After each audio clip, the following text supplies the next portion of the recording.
Emma stood on the balcony of their luxurious penthouse, a hand resting gently on her rounded belly. The city lights twinkled beneath her like scattered stars, and for a brief moment, she let herself believe everything was perfect. She was 7 months pregnant with her first child, and her heart swelled with hope and love. She often caught herself daydreaming about lullabies, tiny socks, and late-night feedings with Daniel by her side, whispering soft jokes to keep her awake. He had once been her best friend, the man who brought her wildflowers on rainy days and kissed her forehead as if she were made of something fragile and sacred. But lately, he'd changed. Daniel was still the successful, sharply dressed real estate mogul everyone admired, always in control, always in demand. But the warmth in his eyes had grown colder, the laughter rarer. He came home late more often, muttering something about last-minute deals and endless meetings. He no longer noticed when she lit candles at dinner or when she wore his favorite blue dress. The kisses had become pecks, the hugs shorter, his phone forever clutched in his hand. Emma tried to convince herself it was just stress, that the baby had him overwhelmed, that maybe he was trying to secure their future. But deep inside, a quiet ache had started to form, a gnawing fear that something was slipping through her fingers. What Emma didn't know, what she couldn't even begin to imagine, was that Daniel had been seeing someone else. A woman named Sasha. Younger, bold, and dangerously seductive. Sasha had entered Daniel's life like a wildfire, consuming every boundary he'd once respected. She whispered promises he never thought he wanted to hear, made him feel powerful, desired, unchained. Their affair had started with drinks, laughter, and secrets. Now, it had become something darker. Sasha didn't just want Daniel's time, she wanted his life, his name, his future. And in her eyes, Emma, pregnant, gentle and unaware, was nothing but an obstacle in the way. It started with the scent. Emma wasn't searching for trouble, but trouble has a way of leaving clues. One evening, as she hugged Daniel after he returned home late again, she caught a faint whiff of something floral and sharp, definitely not her perfume. Her nose wrinkled instinctively. She said nothing, just studied his face as he moved past her with a tired sigh and loosened his tie. The next morning, she found a lipstick stain on the inside of his collar, light pink, the kind she never wore. Her stomach tightened, but again, she said nothing. Then came the phone calls. Daniel had always been glued to his phone, but now he stepped outside to answer, his voice hushed and clipped. Once, she walked in on him speaking in a low tone, then suddenly stopping when he saw her. "Just work," he mumbled, locking the screen quickly. Emma tried to believe him. She wanted to believe him. But the receipts spoke louder than his excuses. Strange restaurant charges popped up on their joint credit card, expensive meals for two at places they never visited together. Once, a luxury boutique Emma had never even heard of. She gathered the courage and finally asked him, gently, over dinner one evening, "Daniel, is there something going on?" Her voice trembled as she spoke, her eyes searching his. He blinked, looked down at his plate, and shook his head. "You're overthinking things, Em. It's just work. I'm tired, okay?" She nodded, but the ache in her chest deepened. Miles away, Sasha wasn't satisfied with stolen moments. She was tired of being hidden, tired of playing second. "I'm done being your secret," she snapped at Daniel during one of their late-night rendezvous. "You said you'd leave her. I want her gone." The threat in her voice was clear. She didn't want to be the other woman anymore. She wanted to be the only one. Sasha leaned back against the velvet headboard, arms crossed over her silk robe, her eyes cold and fixed on Daniel as he stood awkwardly near the window of her condo. "It's been over 6 months, she said flatly. "I'm done waiting, Daniel. Either you leave her, or I'm gone." Her voice didn't rise, but the steel in it was unmistakable. Daniel rubbed his temples, torn between the life he had built and the fantasy he had chased. Sasha was thrilling, intoxicating. She made him feel alive in a way his marriage hadn't in a long time. But Emma was home. She was the mother of his unborn child. And for all his selfishness, a part of him still cared, or at least, he thought he did. "I just need time," he murmured, avoiding Sasha's eyes. She's pregnant. I can't just leave her like that. Sasha scoffed. You already have. You're just pretending you haven't. She stood up, stepping toward him with slow, deliberate movements. You think I'm going to wait around while you play house with your sweet little wife and her big round belly? No. Daniel. I'm not second to anyone. He swallowed hard, nodding, promising, as he always did, that he'd handle it soon. But Sasha was done waiting. That night, as Daniel left, her mind spiraled into dark places. If Emma was out of the picture, Daniel wouldn't have any reason to stay. She could be the wife, the one holding his hand at business galas, the one carrying his name. Emma wasn't just a nuisance anymore. She was a threat. A threat to the life Sasha craved. And Sasha wasn't the type to back down. If Daniel wouldn't act, she would. And this time, it wouldn't be just emotional sabotage. It would be something far more permanent. It happened on a quiet afternoon at the upscale boutique Emma often visited for baby essentials.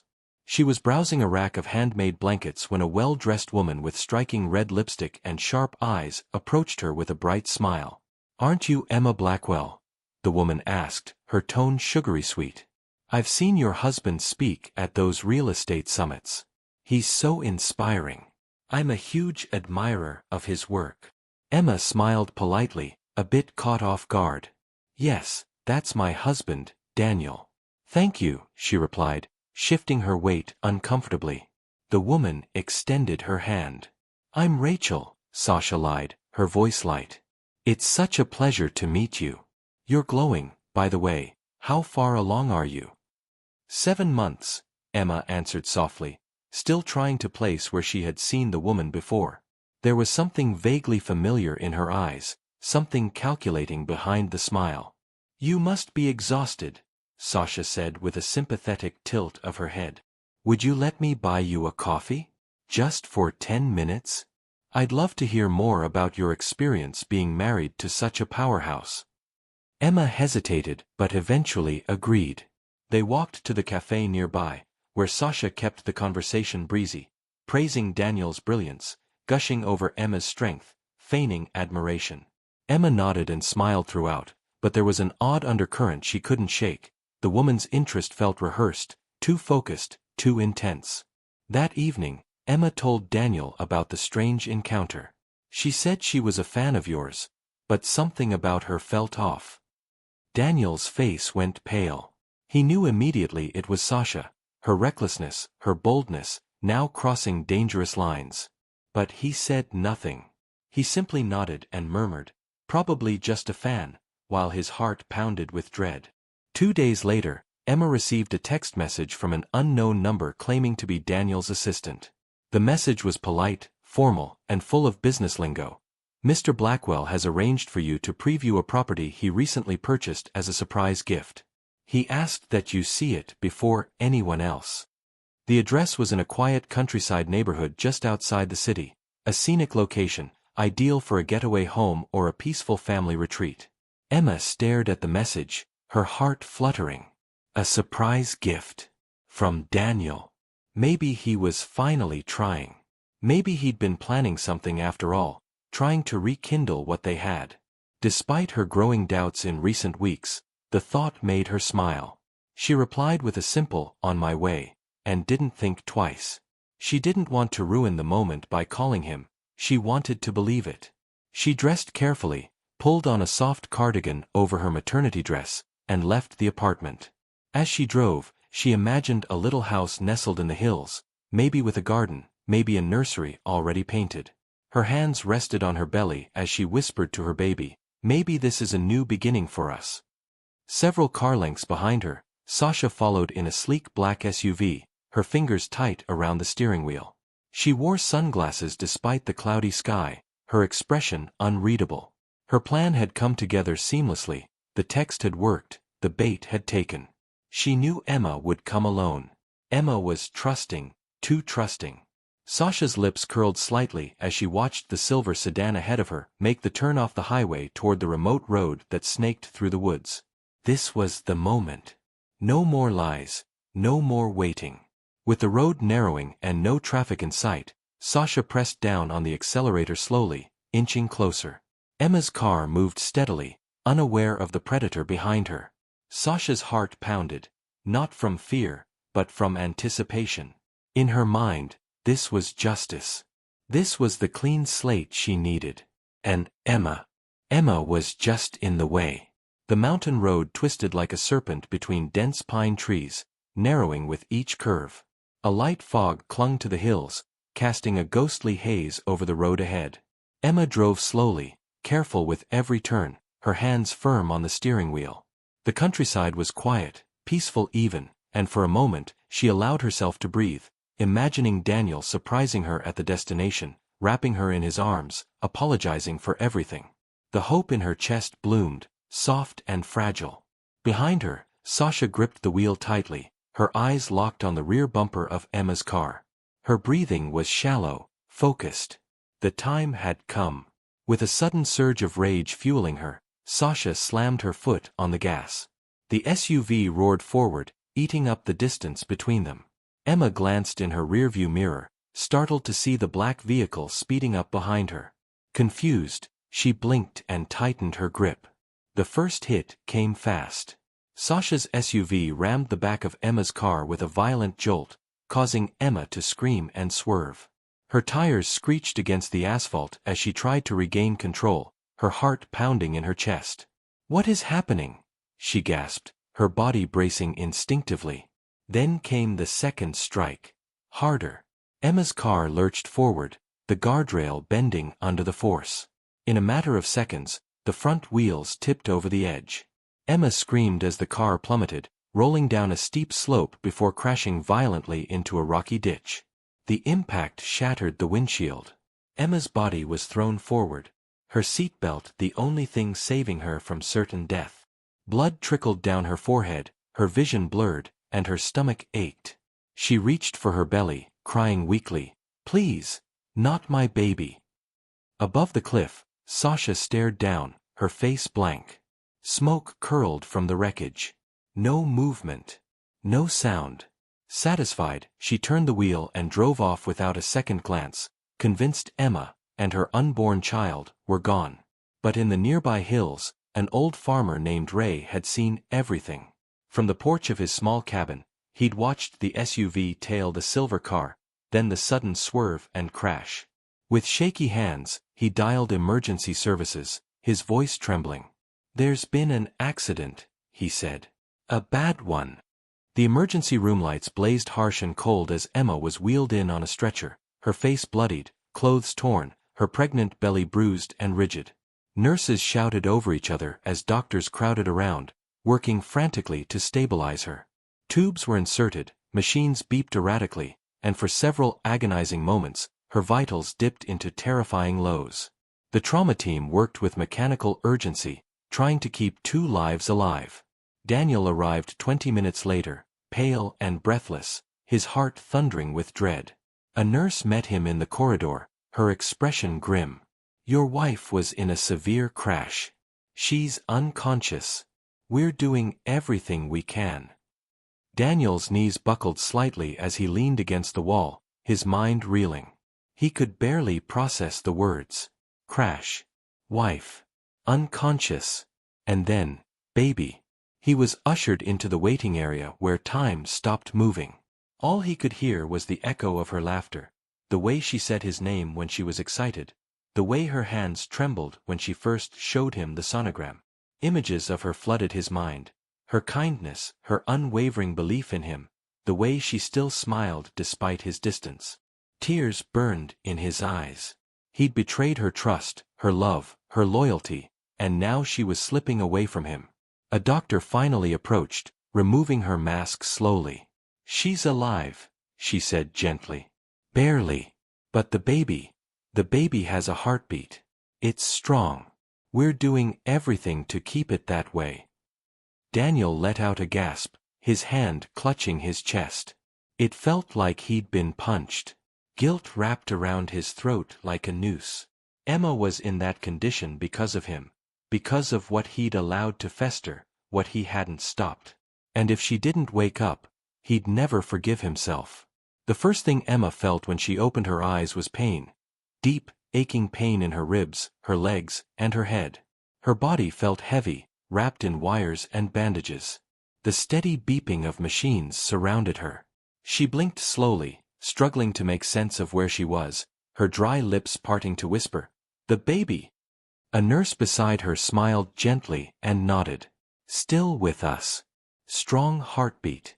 You're both fighters." Tears slipped down her bruised cheeks. She didn't remember everything, but the image of the black SUV and the sheer terror of that final moment came back in jagged flashes. A few hours later, after she stabilized, 2 officers stepped into the room. Emma, still groggy, recounted everything she could, the strange woman who called herself Rachel, the fake invitation to the property, and the SUV that had followed her before the crash. Then, her voice trembling, she added the detail that changed everything. The perfume.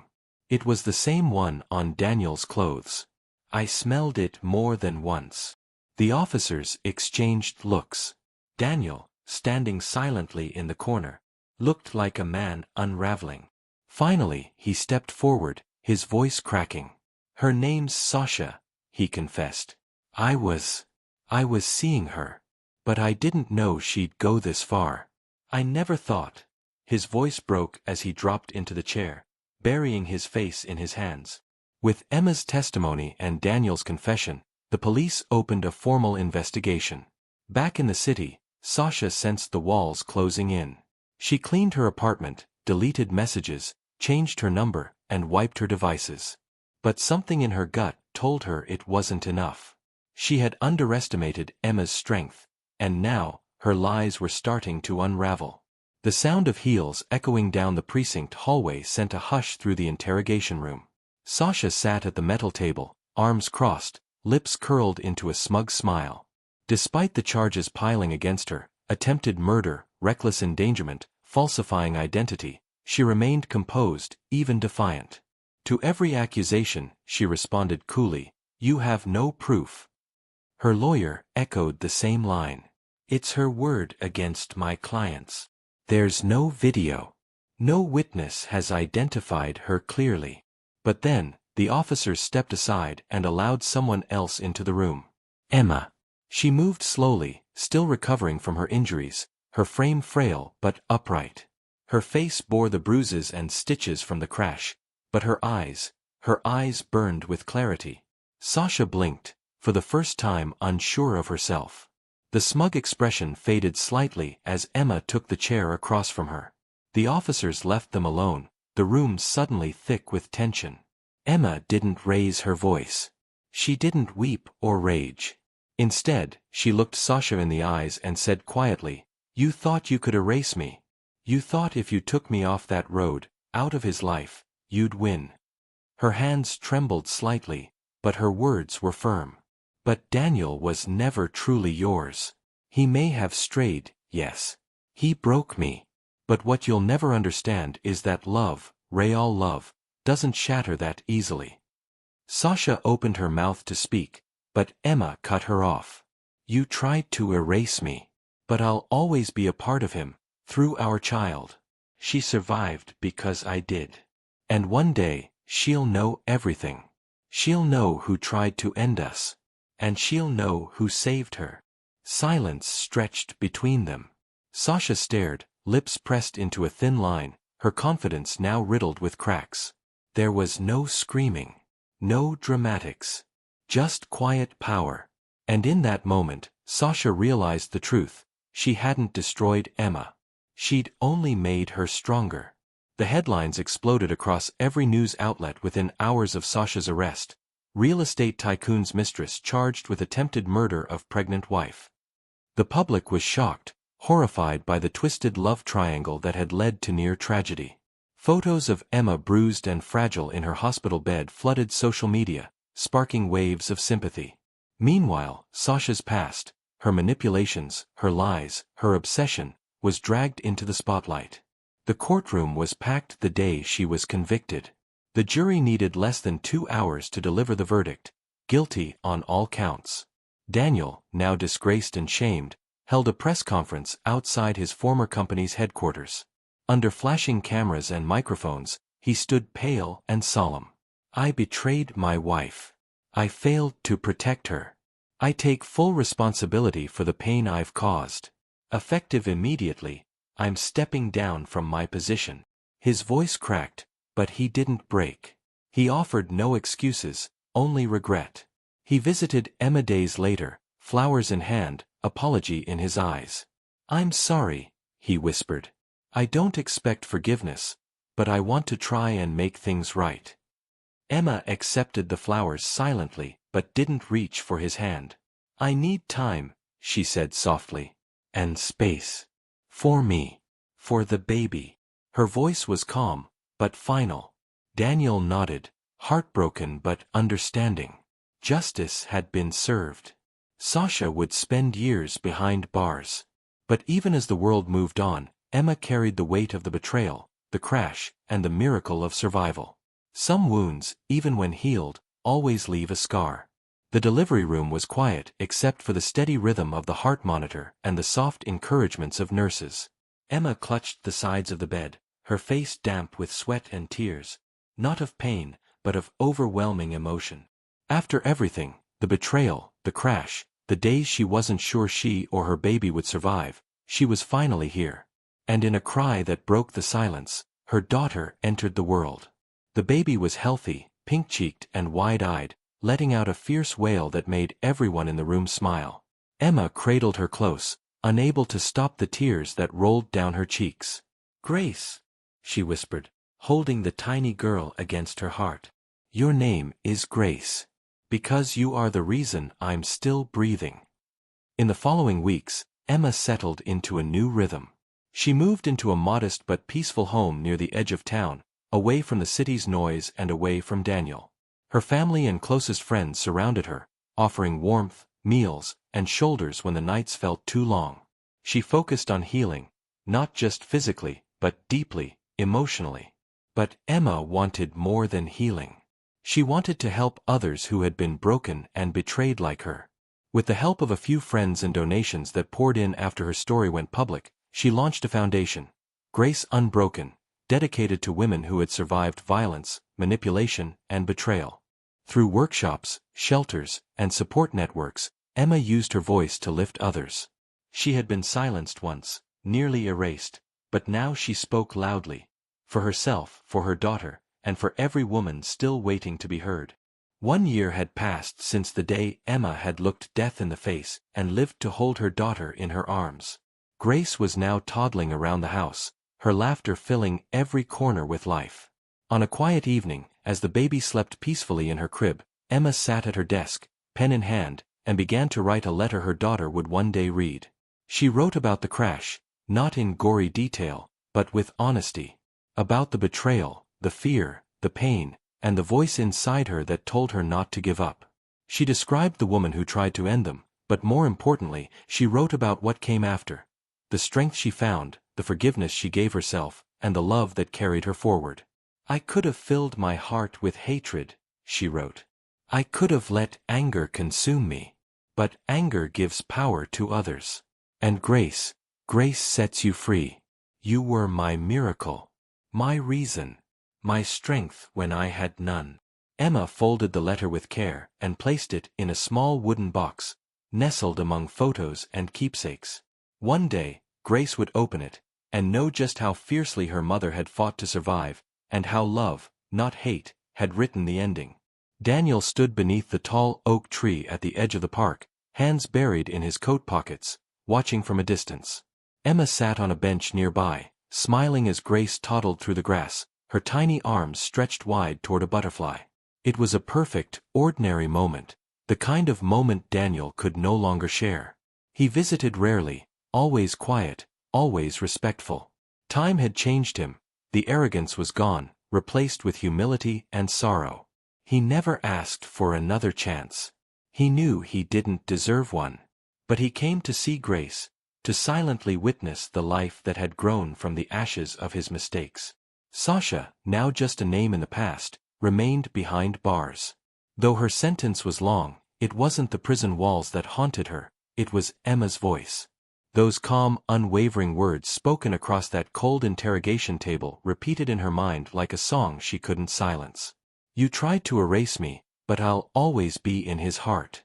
And my child will know who saved her. Emma never looked back. Her life moved forward, strong, whole, and unshaken. And her words, rooted in truth and grace, never stopped echoing through the lives they touched.